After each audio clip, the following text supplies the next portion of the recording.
everyone. Keep those applause going for the next act, Carolyn Swindell.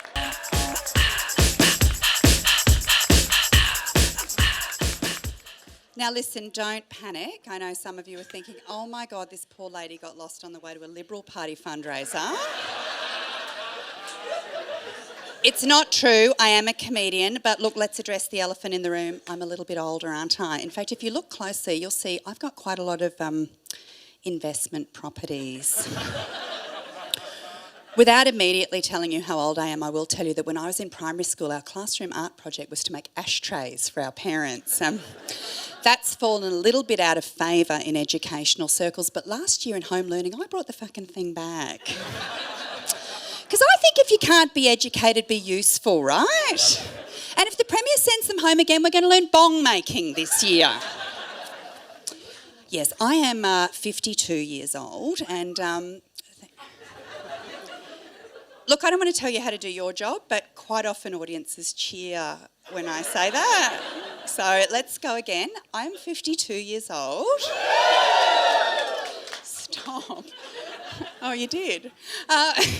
Anyway, I started comedy when I was 49, and I know that makes me quite an inspiration to many of you here.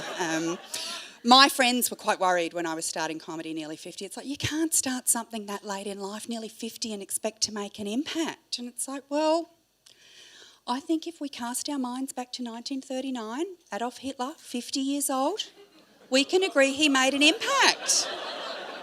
I'm not condoning it, but I think we'd agree it's an impact, right? So I would say to you, because my other option obviously was to be a life coach, but I don't like those Camilla caftans, so...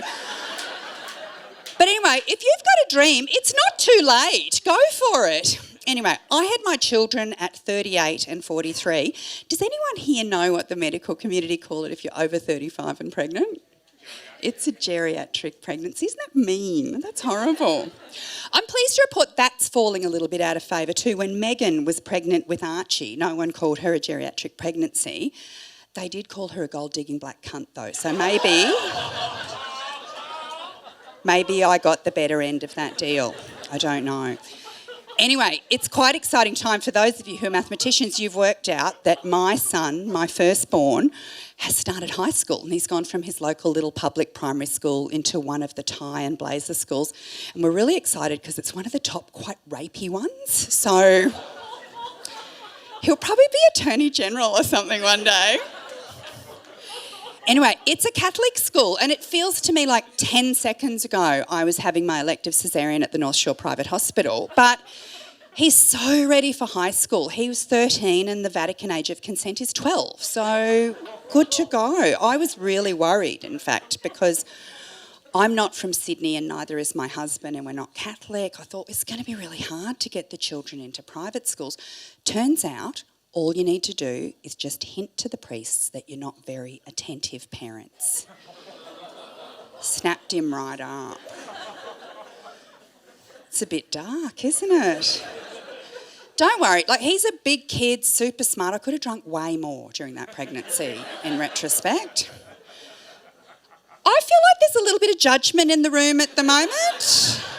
And I'd like to say I don't like to judge other parents unless they're poor, obviously.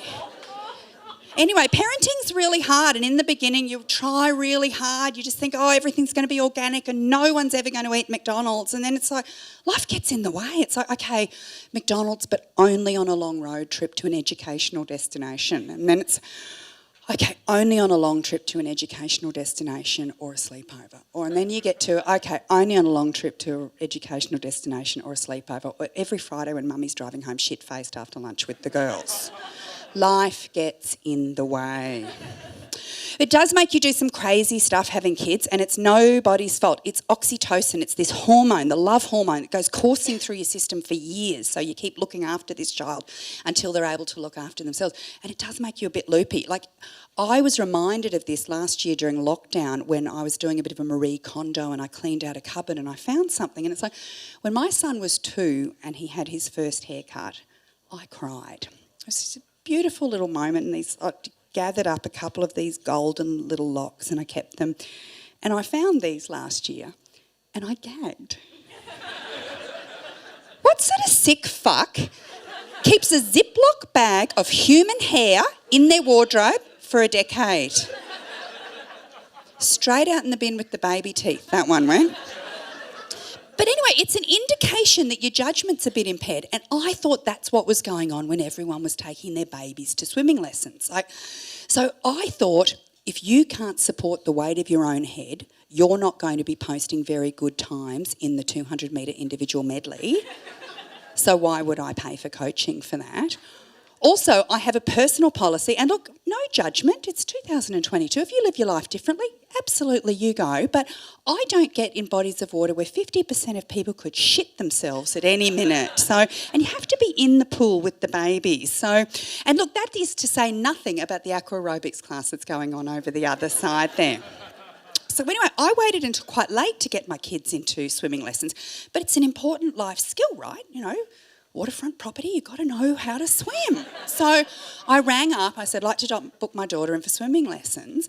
And they said, no, you've got to wait until all of those people who are already having swimming lessons have priority. They get first dibs at it. And it's like, well, do you have an American Express Platinum Priority booking line? No. Fucking what sort of council pool was this, I'm wondering.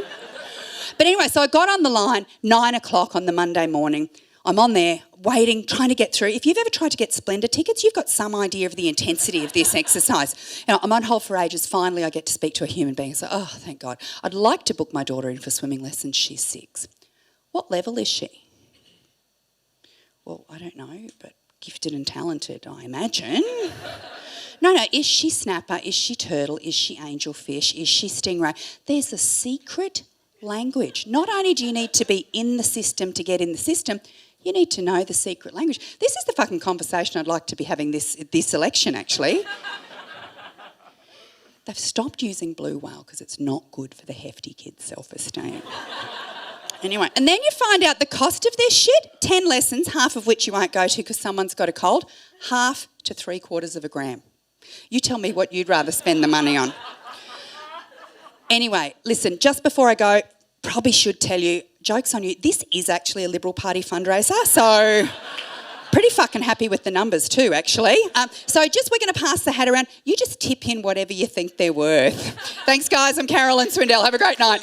Carolyn Swindell.